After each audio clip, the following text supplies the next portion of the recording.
আমি একটা কথাই বলবো, সেটা হচ্ছে যে আমরা নির্বাচন আসলেই আমাদের নোংরামোটা শুরু হয়। প্রতিবারই সেটাই হয়। সেটা XYZ করে আর কি। মানে এবারও আমরা মনে করেছি বা আমরা সবসময় মনে করে থাকি যে নির্বাচনকে কেন্দ্র করে যখন একটা প্রতিহিংসামূলক আচরণ মানুষ করে বা আমার এফডিসির লোকেরা করে বা নোংরা রাজনীতি করে, এটা কিন্তু শুধু শিল্পী সমিতিই না, এটা গোটা চলচ্চিত্র লোকদেরকেই কিন্তু ছোট করা হয়।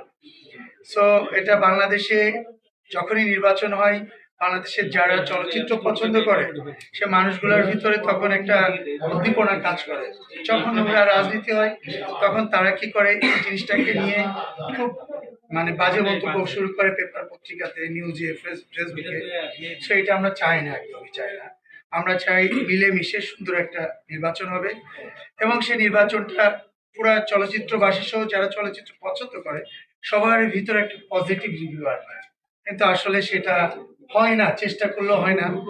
আমি যদি আল্লাপাক আমাকে কপালে রাখে, আমি যদি নির্বাচন করি, আমি সুষ্ঠু এবং সুন্দর একটা নির্বাচন করার প্ল্যান আমার প্যানেল থেকে, এবং যদি কেউ প্রতিহিংসামূলক বা যদি কেউ নোংরা রাজনীতি করে, এবার আমরা পুরা চলচ্চিত্র একসঙ্গে হয়ে আমরা প্ল্যান করেছি যে আমরা চলচ্চিত্রকে বাঁচানোর স্বার্থে প্রযোজক সমিতি বলেন, পরিচালক সমিতি বলেন বা ক্যামেরাম্যান সমিতি বলেন বা শিল্পী সমিতি, আরো যতগুলো আছে, প্রত্যেকটা অ্যাসোসিয়েশনের নির্বাচন আমরা খুব সুষ্ঠু ও সুন্দরভাবে করার পরিকল্পনা করেছি, যাতে কোনো নোংরামি না হয়।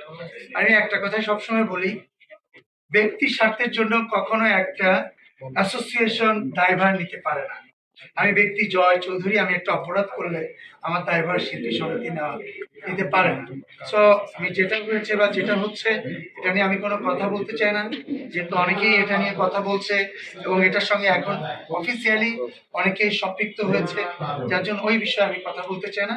আমরা সুষ্ঠু এবং সুন্দর একটা নির্বাচন চাই। আমরা সবাইকে, আপনাদেরকে নিয়ে, আপনাদেরকে নিয়ে, সবাইকে নিয়ে হাতে হাত রেখে, কাঁধে কাঁধ রেখে, আপনারা সবাই বিনোদনের লোক, আপনাদের সবাইকে নিয়ে একটা সুন্দর নির্বাচন আমরা না। আমি এই বিষয় নিয়ে এখন কথা বলতে না, মানে রাজি নই। না, আমি এই বিষয় নিয়ে কথা বলতে রাজি নই। আমি প্রথমে বলেছি ব্যক্তি স্বার্থ। একটা ব্যক্তি মানে আমি চলচ্চিত্র অভিনেতা, আমি হিরো মানে এই না যে আমি কোনো অপরাধের ঊর্ধ্বে, আমি কোনো অপরাধের ঊর্ধ্বে। হ্যাঁ, সো সব জায়গায় আপনার জিনিসটা মাথায় নিতে হবে যে ব্যক্তি স্বার্থের জন্য একটা অ্যাসোসিয়েশনকে কখনো কেউ ইউজ করাটা, এটা সত্যি পজিটিভ দিক না। আমি সেই জায়গাতে আর কথা বলতে চাই না। টোটালটাই একদমই এটা আমি না, শুধু আমার সিনিয়র যারা আছেন এ বিষয়ে কথা বলতে হবে না। আমি সবসময় অপপ্রচার একদম পছন্দ করি না। এবং রাজনীতি, আমি তো জানতে পারতেছি যে ভাই আমার এখানে শিল্পী সমিতি, এটা সমাজ কল্যাণ মন্ত্রণালয়ের আন্ডারে, এটা বাণিজ্য মন্ত্রণালয়ের আন্ডারে না। তো অনেকে অনেক ধরনের মেকানিজম করে ট্রাই করে, কিন্তু আলটিমেটলি সেটা হয় না। আমাদের সময়টা নষ্ট হয়, আমাদেরকে মানুষ, বাইরের মানুষরা হাসাহাসি করে, আমরা চলচ্চিত্রের মানুষরা মানে কলঙ্কিত হই, বিষয়টা এরকম। তা আমি একটা জিনিসই ভয় পাই, সেটা হচ্ছে যে মিথ্যা প্ররোচনা, মিথ্যা গল্প, মিথ্যা স্ক্রিপ্ট আমার নির্বাচনকে কেন্দ্র করে মানে এই নষ্ট মন মাইন্ড থেকে আমাদের বেরিয়ে আসা উচিত। আমার মনে হয় সবাই মিলে পিকনিকের মতো করে, ভাই আমি যেহেতু সাহস পাচ্ছি, আমি যেহেতু বলছি যে ভাই আমি হেরে গেলে আমার যিনি থাকবেন বিপরীতে, তার জন্য আমি ফুলের মালা আগে থেকে রেডি করে রাখবো, আমি তো এটা বলতেছি।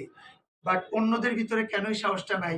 অন্যরা কেন বলতে পারছে না ভাই আমার ইন্ডাস্ট্রিতে ইলেকশন হবে, কোনো নোংরামি হবে না, চলো আমরা সবাই মিলে একসাথে নোংরামির প্রোটেস্ট করি, কেউ নোংরামি করতে আসলে তাকে প্রতিবাদ করি। এই কথা কিন্তু কেউ বলছে না, আমি একাই বলে যাচ্ছি গলা ফাটিয়ে। তো আমি এটাতেই ভয় পাই, কোনো কিছু না। ভাইয়া আমার প্যানেল ভালো হবে আমি বিলিভ করি, আরেকটা প্যানেলও ভালো হবে। বিকজ আপনাকে বুঝতে হবে এটা বাংলাদেশ চলচ্চিত্র শিল্পী সমিতির নির্বাচন। আমি আমার প্যানেল থেকে ওই প্যানেলটা স্ট্রং হবে, আমি সেটা চাই। বিকজ আমি চাই আমার ব্যানারের পাশে এমন একটা ব্যানার থাকুক যে ব্যানারের দিকে মানুষ তাকিয়ে থাকবে, ভোটাররা তাকিয়ে থাকবে। এই পাশে এই চলচ্চিত্র অভিনেতাগুলা, হিরো হিরোইনরা দাঁড়িয়েছে, এই পাশে চলচ্চিত্র অভিনেতা হিরো হিরোইনরা দাঁড়িয়েছে, এটা যেন সবাই বলে।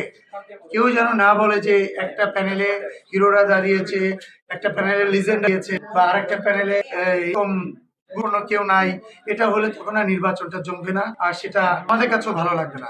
এমনকি দুইটা প্যানেল হাড্ডাহাড্ডি হবে, দুইটা প্যানেল লিজেন্ডরা থাকবে, দুইটা প্যানেলে ইয়াং স্টাররা থাকবে, সবকিছু মিলিয়ে একটা কালারফুল দুইটা প্যানেল হবে। সো এটা আমি বিলিভ করি, এটা আমি পছন্দ।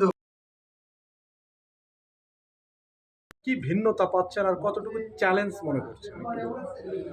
প্রতিবারের নির্বাচনে আমি একটা জিনিস, আমার 8 বছরের নির্বাচনের ইয়েতে আমার যেটা মনে হয়েছে সেটা হচ্ছে আমরা অনেক আর্টিস্ট অলরেডি হারিয়ে ফেলেছি। অনেক আর্টিস্ট আমাদের মাঝে নাই, অনেক আর্টিস্ট দেশের বাইরে আছে। সো অনেক সিনিয়র আর্টিস্টদেরকে এবার পাবো না, এবং ইয়াং জেনারেশনে অনেক আর্টিস্টদেরকে পাবো না। এটা আমরা অনেক বেশি মিস করবো এবার। আর চ্যালেঞ্জের বিষয় যদি বলতে হয়, আমি ওরকম চ্যালেঞ্জ ফিল করছি না, বিকজ আমি আরও 4বার নির্বাচন করে আসছি। যে নির্বাচন করে না, আমার মনে হয় তার কাছে জিজ্ঞেস করার উচিত আর কি, যে সে কিভাবে বা তারা কিভাবে চ্যালেঞ্জ মনে করছে। না, ভাবা হচ্ছে যে আপনাদের যে প্রতিপক্ষ, এটা আনন্দ ফুর্তি করবো একসাথে, একটা পিকনিকের মতো করে ধরতে গেলে আমরা একটা নির্বাচন করবো। তো এটা আমরা কাঁধে কাঁধ মিলে, হাতে হাত মিলে একসাথে সবাই মিলে আনন্দ ফুর্তি করবো। আমার অনেক আর্টিস্ট আছে যারা বছরে একবার ভোটের সময় আসে, তাদের সঙ্গে হয়তো আপনাদের অনেক সময় দেখা হয় না, সেই সময় হয়তো সবার সাথে আপনাদের হাই হ্যালো হবে, দেখা হবে। তো এটাও তো আনন্দের ব্যাপার না? সো আমরা চাই সবাই মিলে সুন্দরভাবে, আপনারা আমাদের ভাই, আপনারা আমাদের বোন, আমরা আপনাদের ভাই, তো সবাই মিলে একটা দিন সবাই মিলে আনন্দ ফুর্তি করে ইলেকশনটা করবো। হার জিত দেখা যাবে, যার পক্ষেই যাক না কেন, সবাই মাথা পেতে নিব, এটাই তো চাই। জয় ভাই করার চেষ্টা করছিল বিধায় তো আজকে পরিবেশ পরিস্থিতি হয়েছে। তো আমি এটা নিয়ে আর কথা বলতে চাই না। আমরা মনে করি যে আমাদের চলচ্চিত্রবাসী যারা আছেন, অবশ্যই আপনারা কেন থাকবেন না, আপনাদের পার্সোনাল ভালো লাগার মানুষ থাকতে পারে না? আপনারা পার্সোনাল ভালো লাগার মানুষকে সহযোগিতা করবেন, ভোট চাবেন, এটাই তো নিয়ম সবাই একসাথে। কিন্তু সেটা যদি আপনি আপনার প্রফেশনাল বাইরে গিয়ে, আপনার সততার বাইরে গিয়ে এক পক্ষকে সাপোর্ট করে, এটা তো আপনার প্রফেশনের সঙ্গে যায় না। অ্যাকচুয়ালি আমি আমার প্রফেশন, আমি একজন আর্টিস্ট, আমার প্রফেশনের বাইরে গিয়ে এটাকে সাইডে রেখে আমি আরেকজনের হয়ে দালালি করতেছি, এটা আমার কাছে ভালো লাগবে না নিশ্চয়ই। সম্পর্কে আমাদের যত বিজনেসম্যান আছে, আজকে বেছে বেছে কিছু বিজনেসম্যানদেরকে আরো উৎসাহিত করার জন্য, তারা যাতে তাদের কাজের ক্ষেত্রে আরো বেশি উদ্দীপনা পায়, উৎসাহ পায়, সেই উপলক্ষে সোহানা বিজনেস অ্যাওয়ার্ডটা করেছে। ওই গেস্ট হিসাবে আজকে আমি সহ আমাদের সিনিয়র আরো অনেকেই আসছিলেন। বিশেষ করে আমার খুবই শ্রদ্ধাভাজন, আমার খুবই পছন্দের, আমাকে অনেক বেশি স্নেহ করে আমাদের সোহেনা ভাইয়া, উনিও আছেন এখানে। ডিএতে ভাই আছেন, ডিএতে স্পেশালি আমাকে বলেছিল, ইনভাইট করেছিল। আর যিনি এটার অর্গানাইজার সোহান আপু, উনিও রিকোয়েস্ট করেছিল। পরে চিন্তা করলাম গত বছর আসতে পারিনি, এবার একটু ঘুরে আসি। এই জাস্ট এই ব্যস্ততার ভিতরে